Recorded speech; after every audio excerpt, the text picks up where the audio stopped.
Mysteries await just a page away. Ready to dive in? Welcome to The Book Reader, where stories unfold one enchanting page at a time. Subscribe now and unlock the magic. 14. The Black Current. The part of the planet Earth that the seas occupy has been assessed at 3,832,558 square millimeters, hence more than 38 billion hectares. This liquid mass totals 2,250,000,000 cubic miles and could form a sphere with a diameter of 60 leagues, whose weight would be 3 quintillion metric tons. To appreciate such a number, we should remember that a quintillion is to a billion what a billion is to one. In other words, there are as many billions in a quintillion as ones in a billion. Now then, this liquid mass nearly equals the total amount of water that has poured through all the Earth's rivers for the past 40,000 years. During prehistoric times, an era of fire was followed by an era of water. At first there was ocean everywhere.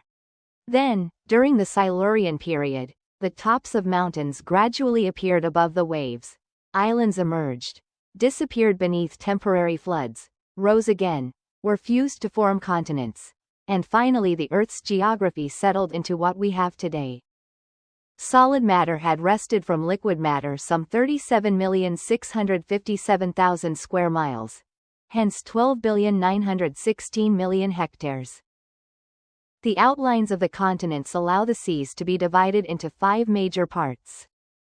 The frozen Arctic and Antarctic Oceans, the Indian Ocean, the Atlantic Ocean, and the Pacific Ocean. The Pacific Ocean extends north to south between the 2 polar circles and east to west between America and Asia over an expanse of 145 degrees of longitude. It's the most tranquil of the seas. Its currents are wide and slow-moving, its tides moderate, its rainfall abundant. And this was the ocean that I was first destined to cross under these strangest of auspices. "If you don't mind, Professor," Captain Nemo told me, "we'll determine our exact position and fix the starting point of our voyage. It's 15 minutes before noon. I'm going to rise to the surface of the water."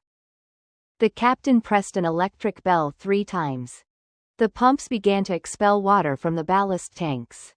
On the pressure gauge, a needle marked the decreasing pressures that indicated the Nautilus's upward progress. Then the needle stopped. "Here we are," the captain said. I made my way to the central companionway, which led to the platform. I climbed its metal steps, passed through the open hatches, and arrived topside on the Nautilus. The platform emerged only 80 centimeters above the waves. The Nautilus's bow and stern boasted that spindle-shaped outline that had caused the ship to be compared appropriately to a long cigar. I noted the slight overlap of its sheet iron plates, which resembled the scales covering the bodies of our big land reptiles.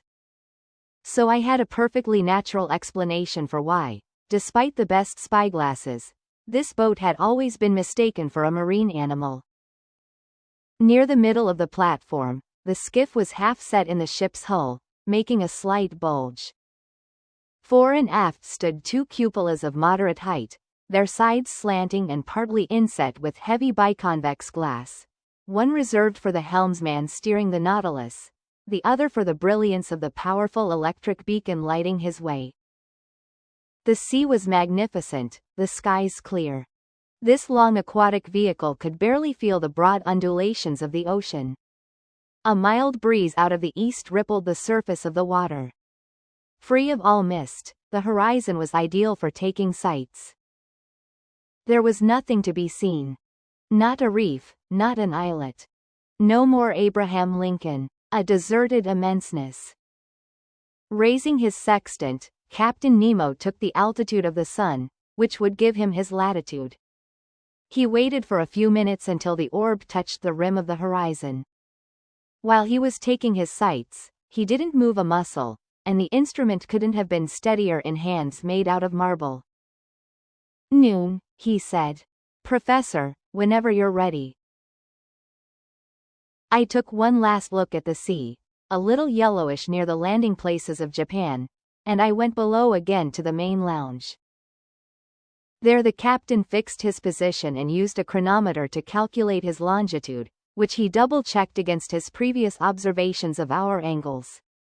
Then he told me, "Professor Aronnax, we're in longitude 137 degrees 15, west." West of which meridian? I asked quickly, hoping the captain's reply might give me a clue to his nationality. "Sir," he answered me, "I have chronometers variously set to the meridians of Paris, Greenwich, and Washington, D.C. But in your honor, I'll use the one for Paris." This reply told me nothing. I bowed, and the commander went on. "We're in longitude 137 degrees 15, west of the meridian of Paris, and latitude 30 degrees 7, north, in other words, about 300 miles from the shores of Japan. At noon on this day of November 8th, we hereby begin our voyage of exploration under the waters." "May God be with us," I replied. "And now, Professor," the captain added, "I'll leave you to your intellectual pursuits. I've set our course east-northeast at a depth of 50 meters. Here are some large-scale charts on which you'll be able to follow that course. The lounge is at your disposal, and with your permission, I'll take my leave." Captain Nemo bowed. I was left to myself, lost in my thoughts. They all centered on the Nautilus's commander. Would I ever learn the nationality of this eccentric man who had boasted of having none? His sworn hate for humanity, a hate that perhaps was bent on some dreadful revenge. What had provoked it? Was he one of those unappreciated scholars, one of those geniuses, embittered by the world, as Conseil expressed it, a latter-day Galileo, or maybe one of those men of science, like America's Commander Maury, whose careers were ruined by political revolutions? I couldn't say yet. As for me, whom fate had just brought aboard his vessel, whose life he had held in the balance, he had received me coolly but hospitably. Only, he never took the hand I extended to him. He never extended his own. For an entire hour I was deep in these musings, trying to probe this mystery that fascinated me so. Then my eyes focused on a huge world map displayed on the table, and I put my finger on the very spot where our just determined longitude and latitude intersected. Like the continents, the sea has its rivers. These are exclusive currents that can be identified by their temperature and color, the most remarkable being the one called the Gulf Stream. Science has defined the global paths of 5 chief currents. One in the North Atlantic, a second in the South Atlantic, a third in the North Pacific, a fourth in the South Pacific, and a fifth in the Southern Indian Ocean. Also, it's likely that a sixth current used to exist in the Northern Indian Ocean, when the Caspian and Aral Seas joined up with certain large Asian lakes to form a single uniform expanse of water. Now then, at the spot indicated on the world map, one of these seagoing rivers was rolling by, the Kuroshio of the Japanese, the Black Current. Heated by perpendicular rays from the tropical sun, it leaves the Bay of Bengal, crosses the Strait of Malacca, goes up the shores of Asia, and curves into the North Pacific as far as the Aleutian Islands, carrying along trunks of camphor trees and other local items, the pure indigo of its warm waters sharply contrasting with the ocean's waves. It was this current the Nautilus was about to cross.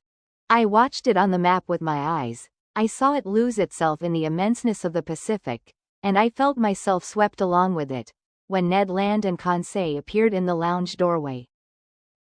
My 2 gallant companions stood petrified at the sight of the wonders on display. "Where are we?" the Canadian exclaimed. "In the Quebec Museum?"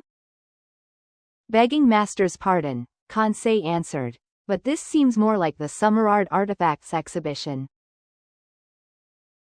"My friends," I replied, signaling them to enter, "you're in neither Canada nor France, but securely aboard the Nautilus, 50 meters below sea level."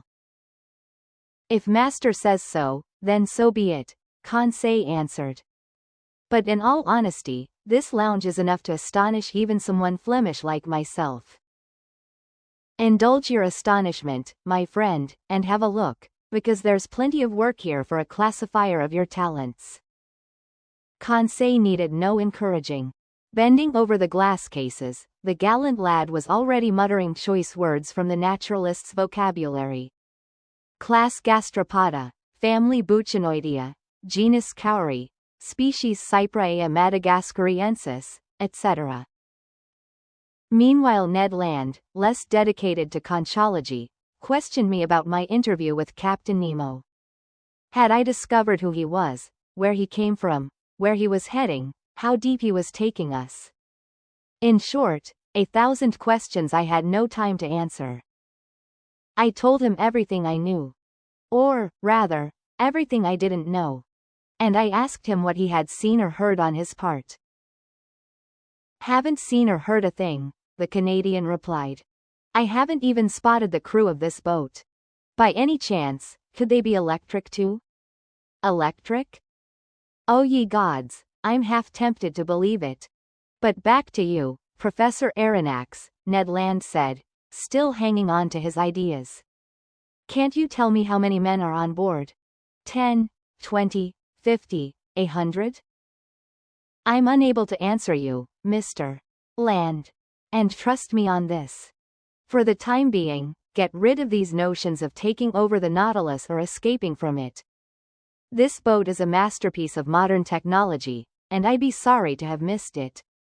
Many people would welcome the circumstances that have been handed us, just to walk in the midst of these wonders. So keep calm, and let's see what's happening around us. See, the harpooner exclaimed. There's nothing to see, nothing we'll ever see from this sheet iron prison. We're simply running around blindfolded. Ned Land was just pronouncing these last words when we were suddenly plunged into darkness, utter darkness. The ceiling lights went out so quickly, my eyes literally ached, just as if we had experienced the opposite sensation of going from the deepest gloom to the brightest sunlight. We stood stock still, not knowing what surprise was waiting for us, whether pleasant or unpleasant. But a sliding sound became audible. You could tell that some panels were shifting over the Nautilus's sides. It's the beginning of the end, Ned Land said. Order Hydromedusa, Conseil muttered. Suddenly, through two oblong openings, daylight appeared on both sides of the lounge.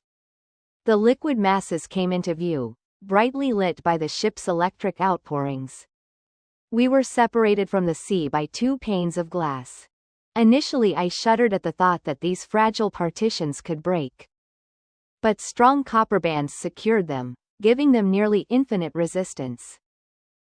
The sea was clearly visible for a 1-mile radius around the Nautilus. What a sight! What pen could describe it? Who could portray the effects of this light through these translucent sheets of water, the subtlety of its progressive shadings into the ocean's upper and lower strata? The transparency of salt water has long been recognized. Its clarity is believed to exceed that of spring water. The mineral and organic substances it holds in suspension actually increase its translucency. In certain parts of the Caribbean Sea, you can see the sandy bottom with startling distinctness as deep as 145 meters down, and the penetrating power of the sun's rays seems to give out only at a depth of 300 meters. But in this fluid setting traveled by the Nautilus, our electric glow was being generated in the very heart of the waves. It was no longer illuminated water, it was liquid light. If we accept the hypotheses of the microbiologist Ehrenberg, who believes that these underwater depths are lit up by phosphorescent organisms, nature has certainly saved one of her most prodigious sights for residents of the sea, and I could judge for myself from the thousandfold play of the light. On both sides I had windows opening over these unexplored depths. The darkness in the lounge enhanced the brightness outside, and we stared as if this clear glass were the window of an immense aquarium. The Nautilus seemed to be standing still. This was due to the lack of landmarks. But streaks of water, parted by the ship's spur, sometimes threaded before our eyes with extraordinary speed. In wonderment, we leaned on our elbows before these show windows, and our stunned silence remained unbroken until Conseil said, You wanted to see something, Ned my friend. Well, now you have something to see. How unusual, the Canadian put in, setting aside his tantrums and getaway schemes while submitting to this irresistible allure. A man would go an even greater distance just to stare at such a sight. Ah, I exclaimed. I see our captain's way of life. He's found himself a separate world that saves its most astonishing wonders just for him. But where are the fish? The Canadian ventured to observe. I don't see any fish. Why would you care, Ned my friend? Conseil replied. Since you have no knowledge of them. Me? A fisherman, Ned Land exclaimed. And on this subject a dispute arose between the two friends, since both were knowledgeable about fish, but from totally different standpoints. Everyone knows that fish make up the fourth and last class in the vertebrate branch. They have been quite aptly defined as cold-blooded vertebrates with a double circulatory system, breathing through gills, and designed to live in water. They consist of two distinct series. The series of bony fish, in other words, those whose spines have vertebrae made of bone. And cartilaginous fish, in other words, those whose spines have vertebrae made of cartilage. Possibly the Canadian was familiar with this distinction, but Conseil knew far more about it. And since he and Ned were now fast friends, he just had to show off. So he told the harpooner. Ned my friend, you're a slayer of fish, a highly skilled fisherman. You've caught a large number of these fascinating animals. But I'll bet you don't know how they're classified. Sure I do, the harpooner replied in all seriousness. They're classified into fish we eat and fish we don't eat. Spoken like a true glutton, Conseil replied. But tell me, are you familiar with the differences between bony fish and cartilaginous fish? Just maybe, Conseil. And how about the subdivisions of these two large classes? I haven't the foggiest notion, the Canadian replied. All right, listen and learn, Ned my friend. Bony fish are subdivided into 6 orders. Primo, the acanthopterygians, whose upper jaw is fully formed and free-moving, and whose gills take the shape of a comb. This order consists of 15 families, in other words, 3/4 of all known fish. Example. The common perch.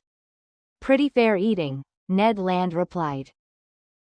Secundo, Conseil went on, the abdominals, whose pelvic fins hang under the abdomen to the rear of the pectorals but aren't attached to the shoulder bone, an order that's divided into 5 families and makes up the great majority of freshwater fish. Examples. Carp, pike. The Canadian put in with distinct scorn. You can keep the freshwater fish. Tertio, Conseil said, the subrachians, whose pelvic fins are attached under the pectorals and hang directly from the shoulder bone. This order contains 4 families. Examples. Flatfish such as sole, turbot, dab, plaice, brill, etc. Excellent, really excellent, the harpooner exclaimed, interested in fish only from an edible viewpoint. Quarto, Conseil went on, unabashed, the apods, with long bodies that lack pelvic fins and are covered by a heavy, often glutinous skin, an order consisting of only 1 family. Examples. Common eels and electric eels. So, just so, Ned Land replied. Quinto, Conseil said, the lophobranchians, which have fully formed, free-moving jaws but whose gills consist of little tufts arranged in pairs along their gill arches. This order includes only 1 family. Examples. Seahorses and dragonfish. Bad, very bad, the harpooner replied. Sexto and last, Conseil said, the plectognaths, whose maxillary bone is firmly attached to the side of the intermaxillary that forms the jaw, and whose palate arch is locked to the skull by sutures that render the jaw immovable, an order lacking true pelvic fins and which consists of 2 families. Examples. Puffers and moonfish. They're an insult to a frying pan, the Canadian exclaimed. Are you grasping all this, Ned my friend? Asked the scholarly Conseil. Not a lick of it, Conseil my friend, the harpooner replied. But keep going, because you fill me with fascination. As for cartilaginous fish, Conseil went on unflappably, they consist of only 3 orders. Good news, Ned put in. Primo, the cyclostomes, whose jaws are fused into a flexible ring and whose gill openings are simply a large number of holes, an order consisting of only 1 family. Example. The lamprey. An acquired taste, Ned Land replied. Secundo, the cetaceans, with gills resembling those of the cyclostomes but whose lower jaw is free-moving. This order, which is the most important in the class, consists of 2 families. Examples. The ray and the shark. What? Ned Land exclaimed. Rays and man-eaters in the same order? Well, Conseil my friend, on behalf of the rays, I wouldn't advise you to put them in the same fish tank. Tertio, Conseil replied, the sternions, whose gill opening is the usual single slit adorned with a gill cover, an order consisting of 4 genera. Example. The sturgeon. Ah, Conseil my friend, you saved the best for last, in my opinion anyhow. And that's all of them? Yes, my gallant Ned, Conseil replied. And note well, even when one has grasped all this, one still knows next to nothing, because these families are subdivided into genera, subgenera, species, varieties. All right, Conseil my friend, the harpooner said, leaning toward the glass panel, here come a couple of your varieties now. Yes. Fish, Conseil exclaimed. One would think he was in front of an aquarium. No, I replied, because an aquarium is nothing more than a cage, and these fish are as free as birds in the air. Well, Conseil my friend, identify them. Start naming them, Ned Land exclaimed. Me? Conseil replied. I'm unable to. That's my employer's bailiwick. And in truth, although the fine lad was a classifying maniac, he was no naturalist, and I doubt that he could tell a bonito from a tuna. In short, he was the exact opposite of the Canadian, who knew nothing about classification but could instantly put a name to any fish. A triggerfish, I said. It's a Chinese triggerfish, Ned Land replied. Genus Balistes, family Scleroderma, order Plectognatha, Conseil muttered. Assuredly, Ned and Conseil in combination added up to one outstanding naturalist. The Canadian was not mistaken. Cavorting around the Nautilus was a school of triggerfish with flat bodies, grainy skins, armed with stings on their dorsal fins, and with 4 prickly rows of quills quivering on both sides of their tails. Nothing could have been more wonderful than the skin covering them. White underneath, gray above, with spots of gold sparkling in the dark eddies of the waves. Around them, rays were undulating like sheets flapping in the wind, and among these I spotted, much to my glee, a Chinese ray, yellowish on its topside, a dainty pink on its belly, and armed with 3 stings behind its eyes. A rare species whose very existence was still doubted in Lacepède's day, since that pioneering classifier of fish had seen one only in a portfolio of Japanese drawings. For 2 hours a whole aquatic army escorted the Nautilus. In the midst of their leaping and cavorting, while they competed with each other in beauty, radiance, and speed, I could distinguish some green wrasse, bewhiskered mullet marked with pairs of black lines, white gobies from the genus Eleotris with curved caudal fins and violet spots on the back, wonderful Japanese mackerel from the genus Scomber with blue bodies and silver heads, glittering azure goldfish whose name by itself gives their full description, several varieties of porgy or gilthead, some banded gilthead with fins variously blue and yellow, some with horizontal heraldic bars and enhanced by a black strip around their caudal area, some with color zones and elegantly corseted in their 6 waistbands, trumpetfish with flute-like beaks that looked like genuine seafaring woodcocks and were sometimes a meter long, Japanese salamanders, serpentine moray eels from the genus Echidna that were 6 feet long with sharp little eyes and a huge mouth bristling with teeth, etc. Our wonderment stayed at an all-time fever pitch. Our exclamations were endless. Ned identified the fish, Conseil classified them, and as for me, I was in ecstasy over the verve of their movements and the beauty of their forms. Never before had I been given the chance to glimpse these animals alive and at large in their native element. Given such a complete collection from the seas of Japan and China, I won't mention every variety that passed before our dazzled eyes. More numerous than birds in the air, these fish raced right up to us, no doubt attracted by the brilliant glow of our electric beacon. Suddenly daylight appeared in the lounge. The sheet iron panels slid shut. The magical vision disappeared. But for a good while I kept dreaming away, until the moment my eyes focused on the instruments hanging on the wall. The compass still showed our heading as east-northeast. The pressure gauge indicated a pressure of 5 atmospheres, corresponding to a depth of 50 meters, and the electric log gave our speed as 15 miles per hour. I waited for Captain Nemo. But he didn't appear. The clock marked the hour of 5. Ned Land and Conseil returned to their cabin. As for me, I repaired to my stateroom.